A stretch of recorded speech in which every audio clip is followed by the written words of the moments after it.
तो हम लोग जो भावों के बारे में पढ़ रहे हैं ना, उसी को ही हम आज आगे और समझने की कोशिश करते हैं। जैसे हमने ये जाना था कि ये जो कुंडली है इसके 12 भाव हैं। इसको बोलते हैं लगन भाव, इसको बोलते हैं तनु भाव। तनु भाव यही है, लगन भाव को ही तनु भाव बोला जाता है। और सेकंड हाउस को बोलते हैं कुटुंब, कुटुंब का घर है ये हमारे। थर्ड हाउस को पराक्रम बोलते हैं, और फोर्थ हाउस को सुख भाव बोला गया है। फिफ्थ हाउस को संतान, और सिक्स्थ हाउस को रोग, ऋण और रिपुओं का भाव बोला गया है। सेवेंथ हाउस को हमारे सहयोगियों का भाव बोला गया है। आठवें भाव को आयु का भाव बोला गया है। नौवां भाव हमारा भाग्य भाव होता है, और 10वां भाव हमारा कर्म भाव, और जो 11वां भाव है इससे हम अपनी आय को देखते हैं, आय भाव, और आय के बाद व्यय को देखते हैं 12th हाउस से। इसकी मैंने आप लोगों को लिस्ट भी भेजी थी कि इनके क्या क्या मीनिंग हैं, इनको आपको पढ़ने के लिए भी बोला था। अब बात आती है कि हमने चलो इनको पढ़ लिया, समझ लिया, तो 3 चीजें ऐसी होती हैं एक कुंडली में जो हमें बेसिकली जानना चाहिए। वो है पहला भाव। तो इन भावों के बारे में हम पढ़ रहे हैं, जैसे पहला भाव, दूसरा भाव, तीसरा भाव, चौथा भाव, पांचवा। उसके बाद आता है भावेश। तो आज हम भावेश के बारे में बात करेंगे। मैंने आप लोगों को एक होमवर्क दिया था और ये कहा था कि आप अपने अपने चार्ट बनाना और उसमें ये बताना कि आपके कौन कौन से भावों के मालिक कौन कौन बने। तो जैसे हमें भावना जी ने बताया कि उनकी वृश्चिक लगन की कुंडली है, तो अगर हम यहाँ पर वृश्चिक लगन की कुंडली को तैयार कर दें और मैं भावना जी से पूछूं कि उनका 5th लॉर्ड कौन है, क्या वो बता पाएंगे?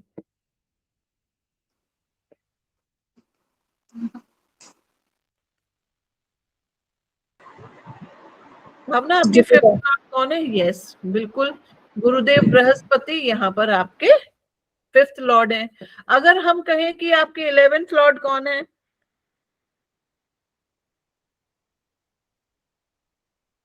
मुझे लॉर्ड्स के नाम नहीं याद।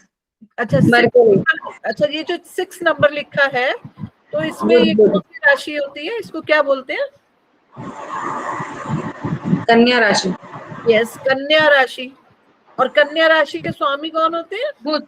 बिल्कुल ठीक। तो इसी तरह से हमें याद रखना है। जैसे 10th लॉर्ड आपके हो गए सूर्य, क्योंकि यहाँ पर कौन सी राशि लिखी हुई है? सिंह राशि। सबसे पहले इनिशियली हमें ये ही प्रैक्टिस करनी है। जैसे हमने कहा आपके 9th लॉर्ड, तो 9th हाउस में कर्क राशि है और कर्क राशि के स्वामी चंद्रमा होते हैं। तो आपके 9th लॉर्ड यानी कि भाग्य भाव के स्वामी लक, धर्म और गुरु के स्वामी कौन बने? चंद्रमा बने। ठीक है। इसी तरह से अगर मैं कहूं कि आपके 7th लॉर्ड कौन है? वीनस। वीनस। कौन सी राशि लिखी है यहाँ पर? वृषभ राशि। और वृषभ राशि के स्वामी कौन होते हैं? शुक्र या वीनस जिनको बोलते हैं वही होते हैं। ठीक है। तो सबसे पहले हमें जानना होता है, हमने भावों के बारे में जाना, हमने भावों की लिस्ट बनाई कि पहला भाव, दूसरा भाव, तीसरा भाव, और ये वाले भाव हमें ये चीजें बताते हैं। ठीक है। इनकी हमने प्रैक्टिस की थी लास्ट क्लास में। उसके बाद मैंने आपको कहा था कि अब आप इनके लॉर्ड्स लिखकर देखिएगा। तो चलिए, ये तो भावना के थे। अब मैं यहाँ पर अपना एक चार्ट बना देती हूँ अपनी तरफ से, और इसमें मैं कहूं कि मेरे इसमें 3rd लॉर्ड कौन है, तो आप बता पाएंगे? 3rd Lord Shani. 3rd Lord आपके सैटर्न हो गए। क्यों, कौन सी राशि है ये? कुंभ। कुंभ राशि। और कुंभ राशि के स्वामी कौन होते हैं? शनि होते हैं। सबसे पहली प्रैक्टिस हमें इन भावेशों की ही करनी है कि हमारे इस चार्ट में हमारे 11th लॉर्ड कौन है, 12th लॉर्ड कौन है, 2nd लॉर्ड कौन है, 4th लॉर्ड कौन है, 9th लॉर्ड कौन है, ये सारे लॉर्ड्स कौन है, हमें इनकी प्रैक्टिस करनी है, जिससे क्या होगा कि जो नंबर लिखा है, सपोज 12 लिखा है, तो हम कोरिलेट कर सकें कि ये जुपिटर का नंबर है। सपोज नंबर 2 लिखा हुआ है तो हमें कोरिलेट कर सके कि ये वीनस का नंबर है। नंबर 9 लिखा है तो भी हम कोरिलेट कर सके कि ये जुपिटर का नंबर है। सबसे पहली प्रैक्टिस यही होगी। एक सबसे महत्वपूर्ण बात यह है कि जो पहले भाव का स्वामी बनता है, माना यहाँ पर 4 लिखा है, तो ये जो स्वामी है कौन? कर्क राशि है। कर्क राशि के स्वामी होते हैं चंद्रमा। तो जो लगन लॉर्ड बनेगा, लगन लॉर्ड को हम शॉर्ट में लिख देते हैं LL, मतलब लगन लॉर्ड। जो लगन लॉर्ड बनेगा वो पूरी कुंडली का मालिक होगा, ठीक है ना। वो हमारी पूरी कुंडली का स्वामी होगा, इसीलिए इसको लगन लॉर्ड यानी कि लग्नेश बोला जाता है, ठीक है। इसी तरह से सेकंड लॉर्ड, हमारे धन भाव का जो स्वामी बनेगा उसको हम धनेश बोलते हैं, ठीक है।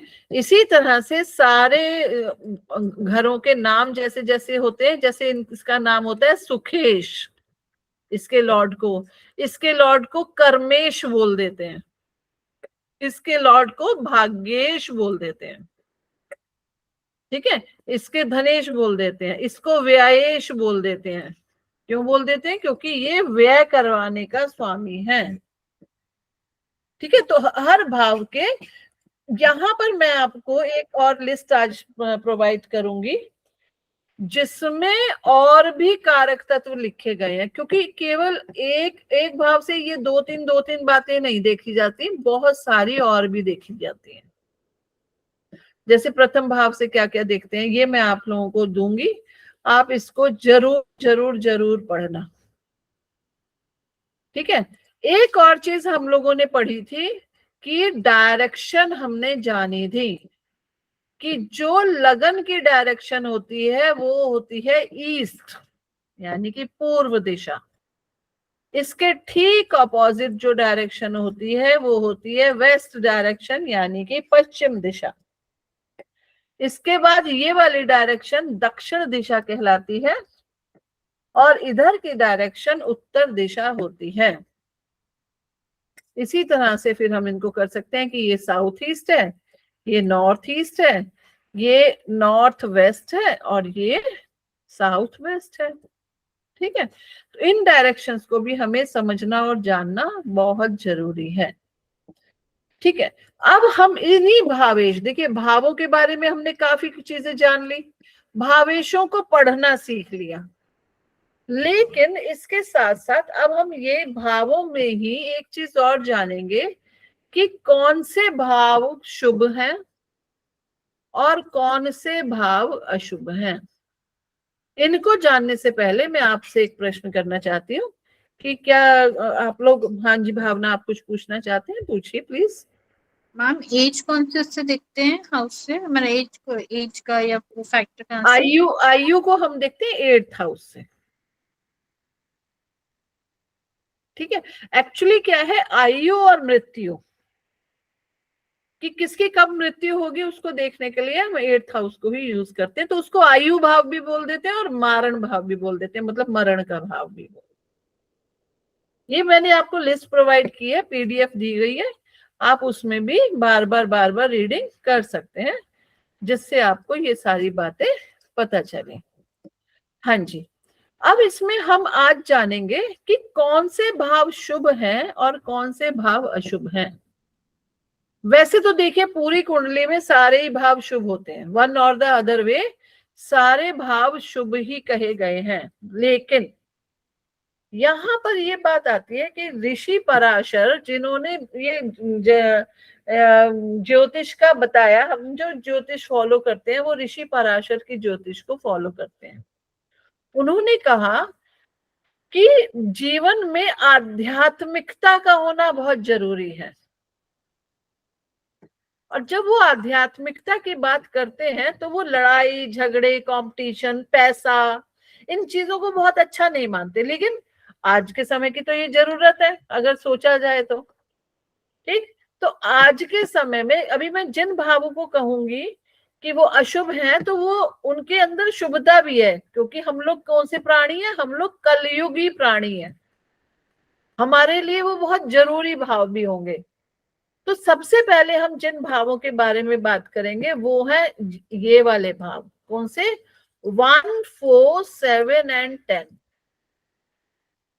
1, 4, 7, 10 भाव जो होते हैं, इनको कहा गया है कि ये केंद्र भाव हैं। क्या बोला गया है इन्हें? केंद्र। और ये जो केंद्र होते हैं, ये हमारी कुंडली के पिलर्स कहे गए हैं। पिलर्स क्या होता है? क्या होता है पिलर्स? Support system. जिसपे कुंडली पूरी टिकी हो। बिल्कुल, जिसमें कुंडली टिकी हो। जैसे हम कोई बिल्डिंग बनाते हैं तो हम उसमें पोल्स खड़े करते हैं, पिलर बनाते हैं, जिसमें छत टिक जाए। तो इसी तरह से एक कुंडली में, तो अभी हमने ये बात की 1, 4, 7 और 10। तो मैं आपसे ये पूछना चाहती हूँ कि फर्स्ट भाव तो लगन हो गया, मैं खुद हो गया, तो मैं कैसे पिलर हो गया? क्या आप बता सकते हैं कि मैं कैसे पिलर हूँ अपनी कुंडली क्योंकि ये का? हमारे बारे में, क्योंकि मेरी कुंडली है ना। ये मेरी कुंडली है। मैं जितना हेल्दी रहूंगा मेरी लाइफ उतनी अच्छी रहेगी, मेरी पर्सनालिटी जैसी रहेगी मेरी लाइफ उतनी अच्छी रहेगी, मेरा जैसा बिहेवियर रहेगा मेरी लाइफ वैसी रहेगी। Are you getting the point? क्योंकि सब कुछ तो मेरे ही चारों ओर घूमना है। अगर मैंने पैसा कमाना है तो मैंने कमाना है, खाना खाना है तो मैंने खाना है, बच्चे होने हैं तो मेरे होने हैं, माँ है तो मेरी माँ है, नौकरी है तो मेरी नौकरी है, मृत्यु होनी है तो मेरी होनी है। तो जो कुंडली है वो सारी मेरी है। तो सबसे महत्वपूर्ण हो गया लगन। तो पहला पिलर बना लगन। फिर दूसरा पिलर 4th हाउस क्यों है? क्योंकि वो माँ को रिप्रेजेंट करता है। अच्छा, कुछ और भी तो हो सकता है। सुख है हमारा। सुख है, और क्या हो सकता है? सुख हो गया, और लग्जरी। भी, मेरा घर है, मैं रहता कहाँ हूँ? अगर मेरी एग्जिस्टेंस है तो कहते हैं अच्छा, जैसे आपसे आप कौन? अच्छा, मेरा नाम छवि है। आप कहाँ रहते हैं, कहाँ से हैं? तो पहली बार पहला क्वेश्चन क्या आता है? नाम के बाद क्या आता है दूसरा क्वेश्चन? कहाँ आप रहते हो? कहाँ रहते हो? मकान। मकान से ही पता चल जाता है कि आप कैसे हैं। कॉलोनी से पता चल जाता है आप कैसे हैं। लोग समझ जाते हैं। अच्छा, जीके में रहते हो, दिल्ली में जीके में रहते हो। अच्छा, आप लक्ष्मी नगर में रहते हो, या आप जमनाबाद रहते हो, या फिर आप पालम के पास रहते हो, या गुड़गांव रहते हो। मतलब लोग लोकेशन वाइज समझ जाते हैं कि बंदा क्या है। ऐसा होता है कि नहीं होता है? ग्राउंड फ्लोर पे रहते हो या 9th फ्लोर पे घर है? नहीं जी, मैं 9th फ्लोर का, मेरा तो 37वां माला है। तो उससे भी लोग समझते हैं। तो ये 4th हाउस भी आपका पिलर है। आपका सुख, आपका वाहन, आपकी गाड़ी, आपका घर, आपकी माँ, हर वो चीज जिससे आपको, आपका ऑफिस भी 4th हाउस है। आप जहां बैठ के काम करते हो वो ऑफिस भी आपका 4th हाउस है। ठीक है? तो जितनी भी लग्जरी हो गई या जो भी चीजें, जमीन जायदाद, वो सब, माँ, सुख, वो सारी चीजें 4th हाउस है। तो ये एक पिलर हो गया, सेकंड पिलर हमारी लाइफ का हुआ ना। फिर क्वेश्चन आता है, आपके आपकी पत्नी क्या करती है? आपके पति क्या करते हैं? नेक्स्ट क्वेश्चन यही होता है ना। और वो नेक्स्ट हो गया। अब आप बात, अगर आपकी शादी नहीं हुई है तो आपके सहयोगी, आपके सहयोगियों के बारे में पूछा जाता है। मेरा बिजनेस है तो बिजनेस को भी 7th हाउस से देखते हैं। मैं बिजनेस करती हूँ, 10th हाउस से मेरे काम देखे जाते हैं। मेरा कर्म क्षेत्र, इतने लोग मुझे सपोर्ट करते हैं तो मेरा 7th हाउस। बैक सपोर्ट किससे मिल रहा है? तो 7th हाउस है। बैक सपोर्ट मुझे मेरे पति से मिल रहा है, मेरी पत्नी से मिल रहा है, मेरे बिजनेस पार्टनर से मिल रहा है, वो सारे 7th हाउस हैं। तो ये भी क्या है? एक सपोर्ट सिस्टम, पिलर है मेरी लाइफ के।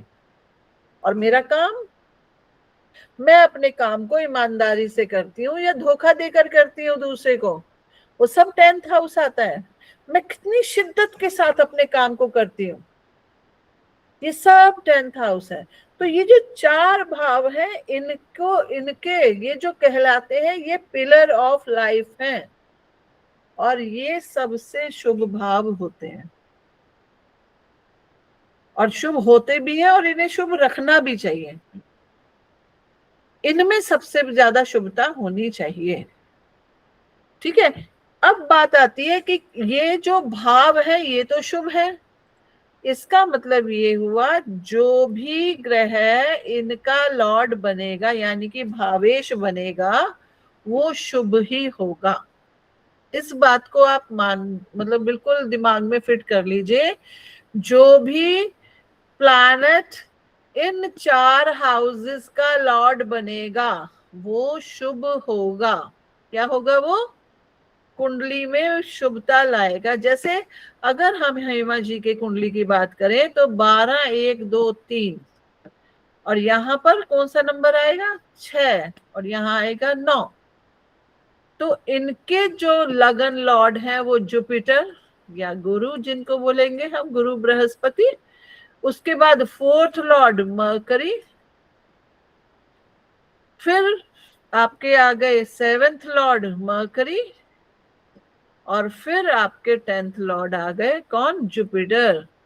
ये आपके लाइफ के पिलर हैं, और ये आपको स्ट्रेंथ देते हैं, और ये आपकी कुंडली के लिए सबसे शुभ ग्रह हैं, सबसे ज्यादा शुभ ये है। क्यों? क्योंकि केंद्र ही हमारी लाइफ के पिलर होते हैं। ये केंद्र है, केंद्र भावों को सबसे शुभ भाव कहा गया है। आई होप ये वाली बात क्लियर हो गई है। मैम अभी हम अपने हाउसेस के वो देख रहे हैं ना, अभी हम 3 से 8 ये नंबर्स के वो नहीं देख रहे ना, लॉर्ड कौन है। अब हमने ये थोड़ा थोड़ा शुरू तो कर ही दिया है ना, जैसे मैंने आपको जो वर्क हाँ दिया था। अभी बट इस कुंडली में तो भी हम वही देख रहे हैं ना कि थर्ड मतलब फर्स्ट का लॉर्ड कौन है, मतलब बिल्कुल बिल्कुल। अभी हम यहाँ पर हाउस देखो, 2 शब्द लिखे हैं मैंने, भाव और भावेश। हमने भाव समझे, कौन से कितने भाव हैं? 12 भाव हैं। अब इनके भावेशों के बारे में बात कर रहे हैं, और इनके जो भावेश होंगे वो शुभ होंगे या अशुभ होंगे, इस बारे में बात करनी शुरू की है।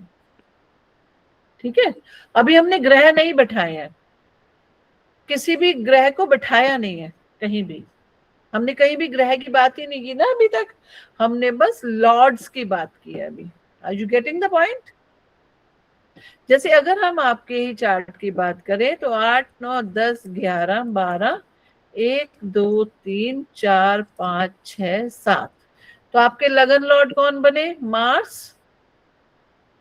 आपके 4th लॉर्ड कौन बने? सैटर्न। आपके 7th लॉर्ड कौन बने? वीनस। और आपके 10th लॉर्ड कौन बने? सन। अभी ये प्लेस्ड नहीं है, बस ये क्या है? ये लॉर्ड है यहाँ के। तो आपकी कुंडली के जो पिलर्स हैं, स्ट्रेंथ देने वाले कौन प्लैनेट है आपके लिए? वो है नंबर 1 मंगल, दूसरा शनि, तीसरा शुक्र, और चौथा सूर्य। क्योंकि ये आपकी कुंडली को स्ट्रेंथ दे रहे हैं, पिलर बन रहे हैं आपके। आपकी कुंडली के पिलर कौन बन रहे हैं? ये 4 प्लैनेट। ठीक है, ये आपके लिए सबसे शुभ प्लैनेट हैं। कौन से? मंगल, शनि, शुक्र और सूर्य। क्यों शुक्र शुभ है ये आपके लिए? क्योंकि ये आपके केंद्रों के स्वामी हैं। क्या है ये आपके? एक बार बोलना। केंद्रों के स्वामी। केंद्रों के स्वामी। यस, ये आपके केंद्रों के स्वामी हैं। इसलिए ये 4 प्लैनेट आपके लिए सबसे ज्यादा शुभ हैं। ठीक है ना? बढ़े अब आगे? यहां तक समझ आई? यहां तक कोई क्वेश्चन है आप लोगों का? अभी हम देखो, अभी हम ये सीख रहे हैं ABCD ज्योतिष की। ABCD में जो ए होता है वो होता है भाव। वो भाव मैंने आपको बताया। ठीक है ना। अच्छा ये बताइए थर्ड हाउस क्या बताता है? छोटे बहन भाई, छोटे बहन भाई और कंपटीशन नहीं, सॉरी, करेज। करेज बताता है। Very good. और और छोटे बहन और याद दिया। छोटे बहन भाई, करेज, और हमारी छोटी छोटी यात्राओं को भी बताता है।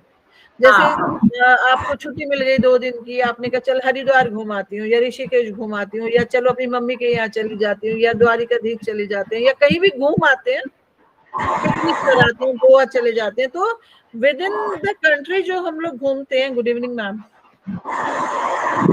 जो विद इन द कंट्री हम लोग घूमते हैं, we see that from third house. उसके अलावा हेमा जी प्लीज म्यूट कर लीजिएगा, आपकी बच्ची की आवाज बहुत ज्यादा आ रही है। हाँ जी, तो थर्ड हाउस से हम जो लिखते हैं ना, लिखना भी हमारा थर्ड हाउस से है। लिखना समझ गए आप? हमारी राइटिंग स्किल्स, हम कितना सुंदर लिखते हैं, हम कितना तेजी से लिखते हैं, या फिर हम किस तरह का लिखते हैं। जैसे हमें किसी ने कह दिया कि हम टॉपिक दे रही हूं मैं आपको कि आपको लिखना है उसके ऊपर, भारत के प्रधानमंत्री, आप उसके बारे में अपने क्या विचार दे सकते हैं? जरूरी थोड़ी ना सबको भारत के प्रधानमंत्री अच्छे लगते हैं, बुरे भी लग सकते हैं। या बुरे लगते हैं तो आपको लिखने का ढंग, कि आप बुराई को भी अच्छाई बनाकर लिख पाते हैं। कई लोग बहुत मैनिपुलेट होकर चीजों को लिख लेते हैं ना, अगर आप समझते हैं, डिप्लोमैट होकर लिख लेते हैं कि आपने बुराई भी कर दी और पता भी नहीं चला। तो जो आपकी राइटिंग स्किल्स होती हैं, या आपके बोलने की स्किल्स होती हैं, कम्युनिकेशन करने की स्किल होती है, लिखना, बोलना, चालना, दूसरों के साथ मिलना जुलना, दोस्त बनाना, वो भी हम थर्ड हाउस से ही देखते हैं। जितना भी रोड ट्रांसपोर्ट होता है, रोड से, कार से चले गए, इधर चले गए, छोटी यात्राएं कर ली, वो भी हम थर्ड हाउस से देखते हैं। हमारे क्या क्या शौक हैं। मेरे को हॉबी है, मैं खाली टाइम में ना म्यूजिक सुनती हूँ। तो जो मेरी हॉबीज होंगी वो भी हम थर्ड हाउस से ही देखेंगे। थर्ड हाउस एक ऐसा हाउस है जिसमें बहुत सारी चीजें जो हम टेलीविजन पे देखते हैं, बीच बीच में ऐड आ जाते हैं, एडवर्टाइजमेंट्स आ जाते हैं ना छोटे छोटे, वो एडवर्टाइजमेंट भी हम थर्ड हाउस से देखते हैं। बहुत सारी, देखिए किसी एक हाउस से ऐसा नहीं है कि गिनती की 4-5 चीजें हैं, लेकिन हाँ 4-5 से शुरू करेंगे तब 100 याद कर पाएंगे ना। 4-5 याद करेंगे फिर हम 100 तक पहुंच पाएंगे। फिर हमें उनको कोरिलेट करना भी आना चाहिए। ठीक है, तो सबसे पहले हमने ये जाना कि हमारी जो कुंडली के 4 हाउसेस, बीच वाले हाउसेस हैं, जिन्हें हम केंद्र भाव कहते हैं, वो हमारी कुंडली के पिलर्स हैं। सपोज किसी का चार्ट 7 नंबर से बनता हो, मतलब तुला लग्न हो, तो तुला लग्न अगर है तो केंद्रों के स्वामी कौन कौन बनेंगे? 7, 10, यस, 13। नहीं 1 आएगा ना। अच्छा सॉरी सॉरी सॉरी। आप कोशिश ठीक कर रहे हो। 4, ठीक है, तो 7, 10, 1 और 4। तो अब इसमें भावेश कौन हो गए? ये तो भावों के स्वामी कौन कौन बने यहाँ पर? ये लगन लॉर्ड कौन होंगे इसके? इनके वीनस। लगन लॉर्ड होंगे वीनस, हिंदी में शुक्र भी बोल देते हैं इन्हें। इनके 4th लॉर्ड कौन होंगे? Moon. Saturn. Shani. 7th Lord कौन होंगे?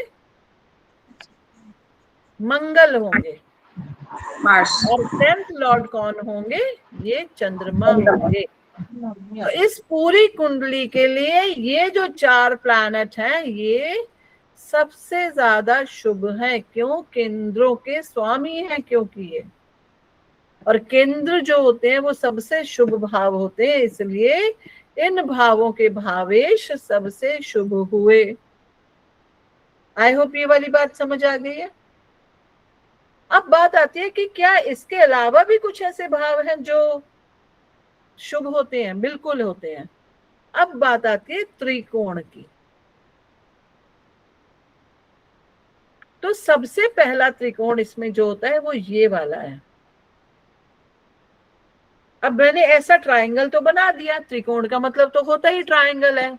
इसमें आता है पहला भाव, पांचवा भाव और फिर आता है नौवां भाव।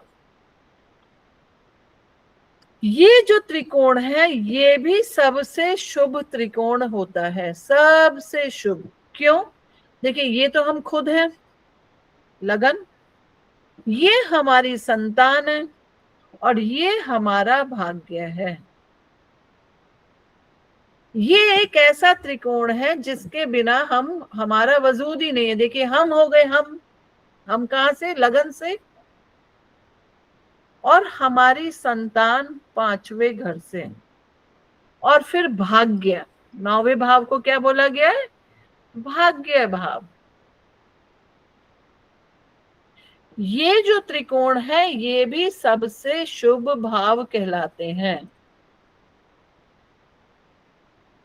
ठीक है, तो पहले शुभ भावों में हमने कौन से भाव पढ़े?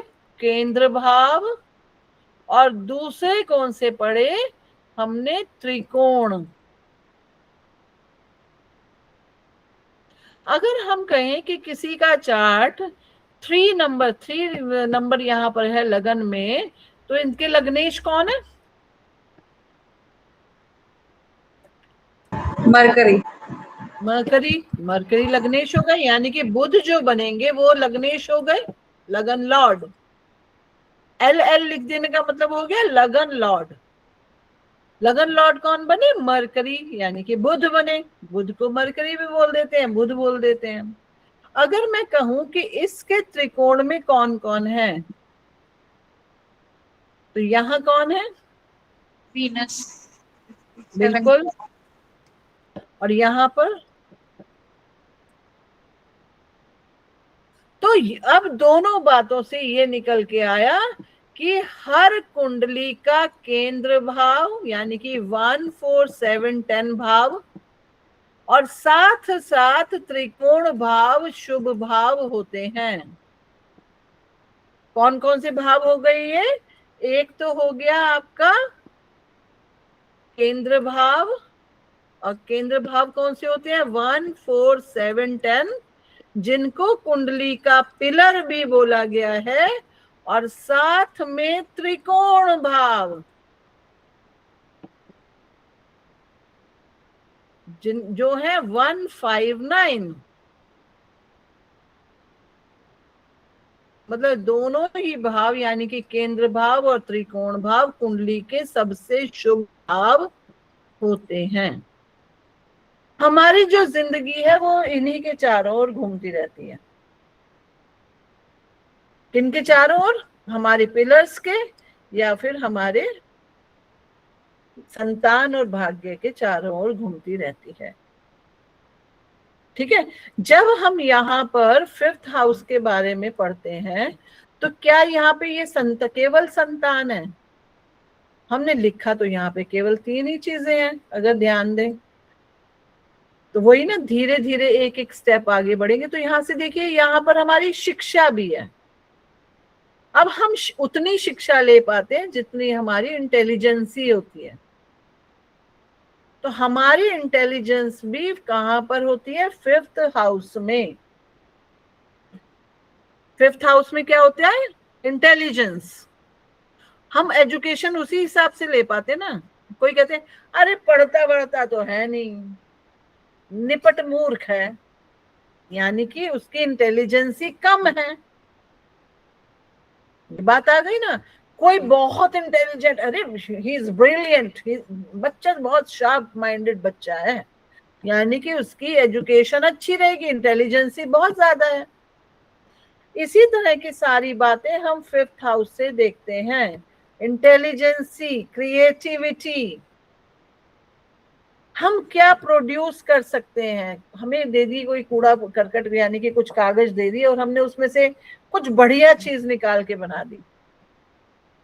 लोग क्या करते हैं ना, उनको मिट्टी मिल जाती है तो उसमें अखबार मिला के वो बर्तन बना देते हैं। वो भी तो एक क्रिएटिविटी है। तो जो भी आपकी इंटेलिजेंसी होगी, आप कितने इंटेलिजेंट हैं, वो पता चलेगा आपके 5th हाउस से। अब हम क्या समझ रहे हैं, भावों को और भावेशों को साथ साथ समझने की कोशिश कर रहे हैं यहां पर, ठीक है। अच्छा, भाग्य भाव, अब भाग्य किससे आता है?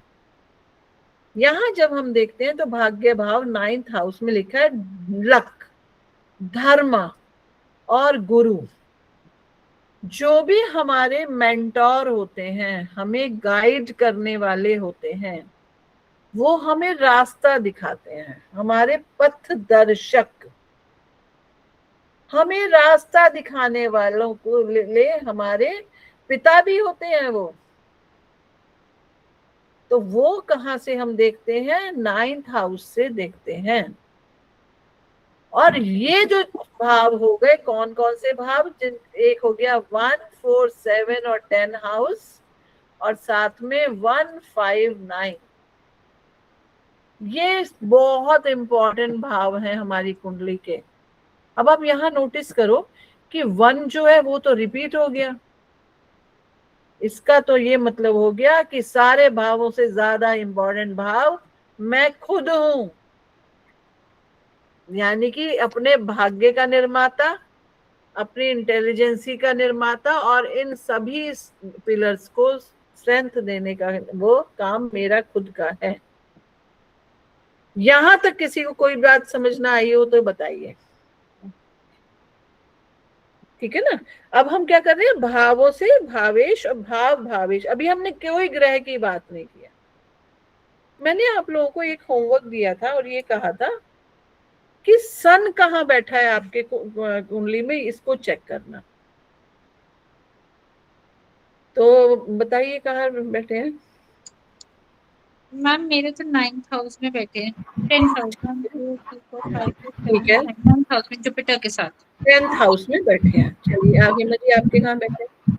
मेरा 6th हाउस में है। 6th हाउस में है। अंजू मैम आपका? आप म्यूट पे हो। अंजू मैम आप म्यूट हो।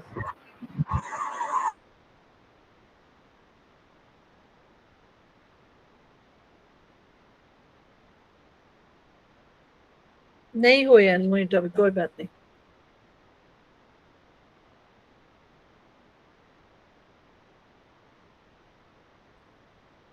अंजू मैम आप म्यूट हो।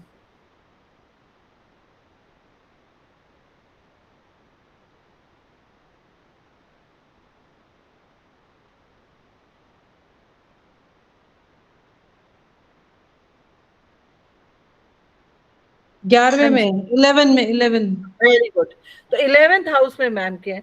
तो हमने ये कहा था कि जब हम सन की बात कर रहे थे, हम थोड़ा सा आगे बढ़ते हैं। पिछली बार भी हमने ये वाली बात की थी। मैंने आप लोगों को ये बताया था कि जहां पे भी सन बैठे होते हैं वहां पर कुछ वाइब्रेशंस होती हैं, क्योंकि सन जो है वो क्या है? एक आग का गोला है और उनमें से लपटें लपटें निकल रही हैं। और जब ये लपटें निकल रही हैं तो इन लपटों में से कुछ साउंड भी है। तो साउंड होने का मतलब है ये एक एनर्जी है जो पूरी उस चार्ट को दे रहे हैं। सन मेनली, जैसे मैंने बताया था सन को कि ये 2 प्रकाशित ग्रह होते हैं हमारी कुंडली में। एक होते हैं चंद्रमा और एक होते हैं सूर्य।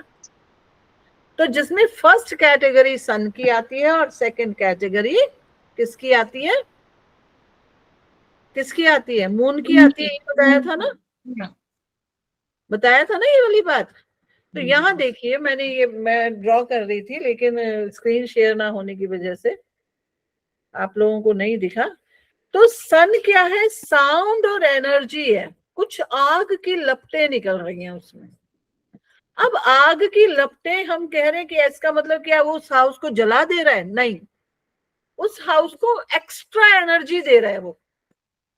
यानी कि ये मान लीजिए कि सोर्स ऑफ एनर्जी आपके उस हाउस से आ रही है। जैसे मैम ने कहा कि मेरे 6th हाउस में सूर्य बैठे हैं, मैम ने कहा मेरे 11th हाउस में सूर्य बैठे हैं, आपने कहा कि मेरे 10th हाउस में सन बैठे हैं।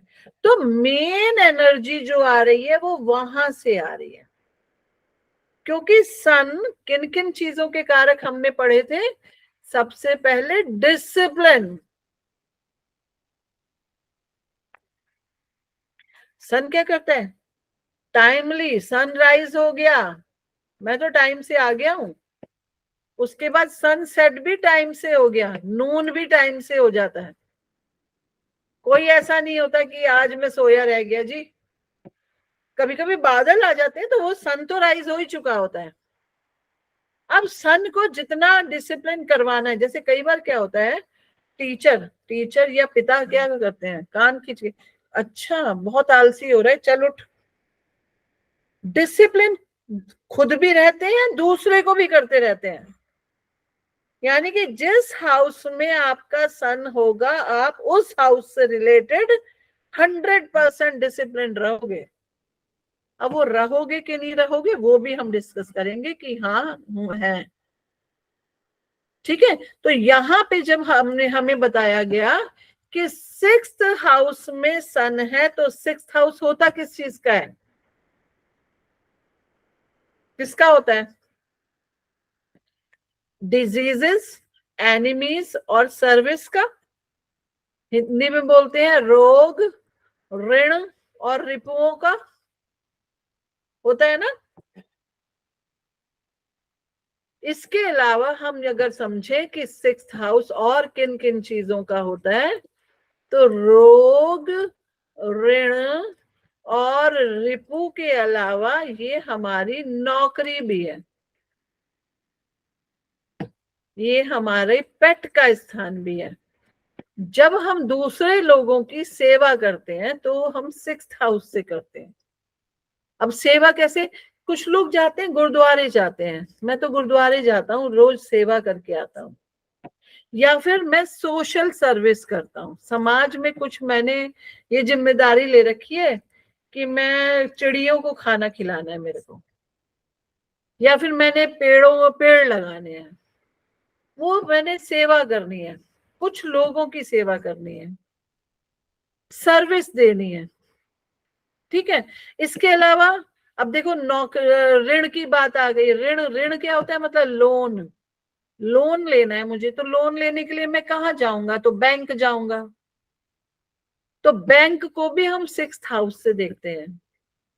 जब हम रिपू की बात करते हैं, तो रिपू कौन होते हैं? हमारे शत्रु होते हैं।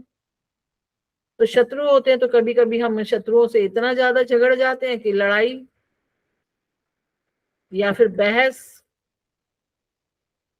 या फिर तर्क हो गया, आर्ग्यूमेंट हो गई।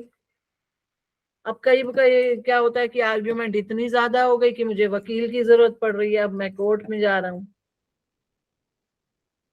ये सारी चीजें हम 6th हाउस से देखते हैं।